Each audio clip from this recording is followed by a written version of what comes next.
I think everyone should learn Italian because it's so easy. For example, simply fantastic and delicious is simplemente fantastico and delicioso. See? Simple. Whoops.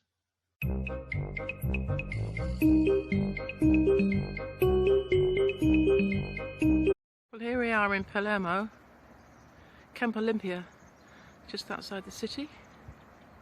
Really lovely spot.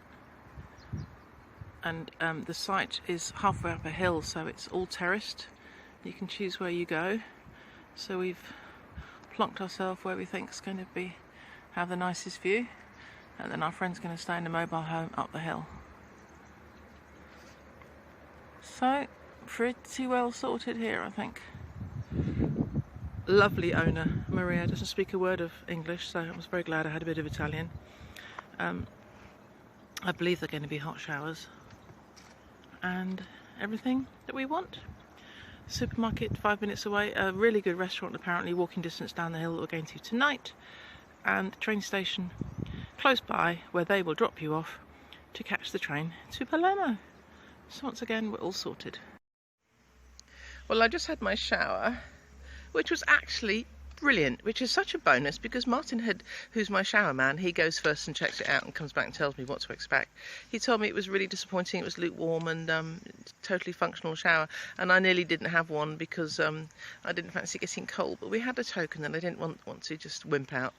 But anyway, this one was exceptionally hot. In fact, it was so hot I had to turn it down. But it made me smile because it was one of these things where you've only got your 3 minutes. You've got to put your token in the other end of the shower. You buy your token for 50 cents. The other end of the shower unit, the block, the sanitary block, has got a great big machine where you put your token, you press the number of the shower, like 1, 2, 3 or 4. So you press that. As soon as you've put it in and pressed it, your 3 minutes begins, or today it was 3.5 minutes, and the water starts pouring.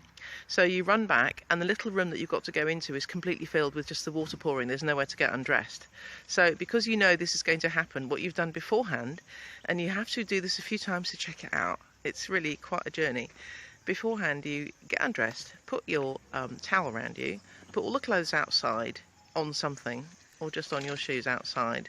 Martin doesn't do this because he doesn't want to put his hand out and get the clothes and get dressed outside, but I don't care. So yeah, so you then toddle with your towel wrapped around you to put in your token, and then you run back, and then you've got your 3 minutes with the water flooding down, and you squeeze inside the door, shoehorn yourself in, try to wriggle out of your towel and hang it up. I mean, if you're really brave, you just put the towel outside, but I'm not normally. What was that, Martin? Without the towel getting wet. Yeah. Without the towel what? Getting wet. Oh, without the towel getting wet, I know. But normally there's a hook there somewhere, just out of reach of the water, that you can hang the towel.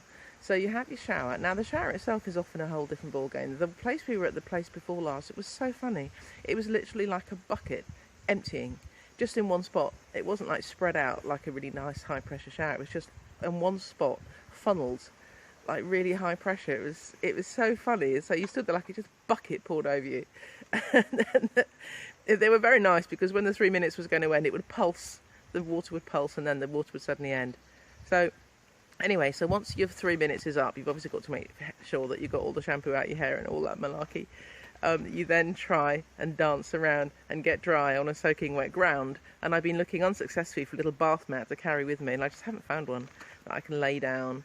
Anyway, what I've started doing, and I think Martin would probably be too shy to do this, is to gather all my clothes, go out in my towel, and pick up my clothes from the floor and go into another cubicle. Oh, radical. And then you dry in another cubicle. But today I got caught out doing this because there are only 3, and a woman came to have a shower, and she caught me, and I said, yes, I'm using 2, and we had a chuckle, and I think she used 2 as well.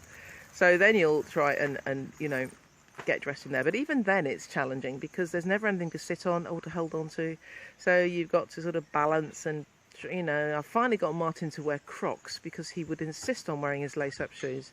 He said his toes couldn't clench in Crocs, and he's never worn them, and he doesn't want to start. He also can't wear flip-flops. I think there's a few people in that subgroup in our species that actually can't clench their toes in shoes. So anyway, it's all a bit of a pantomime, so I'm delighted today to say that I had a really nice shower. No, wasn't that interesting?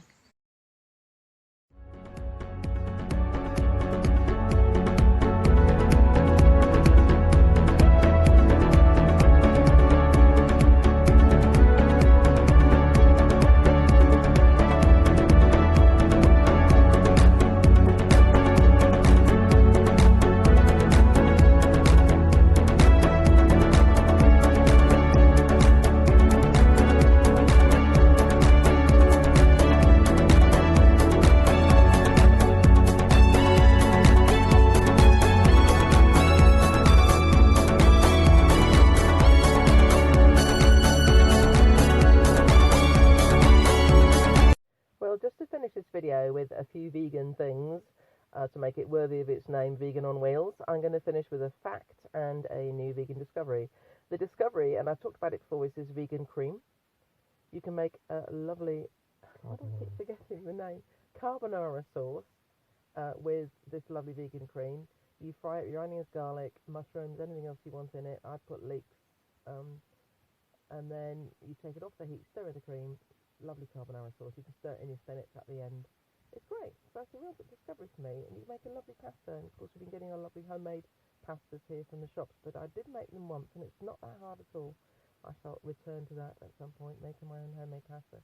And then the vegan fact is that we researched antiquity vegans, what vegans they were in ancient history, and Pythagoras certainly is one famous one, along with recognising the rights of women and that the world was round. He thought that animals were kindred spirits and advocated cruelty-free cuisine, which I thought was brilliant, and Plato was another one as well.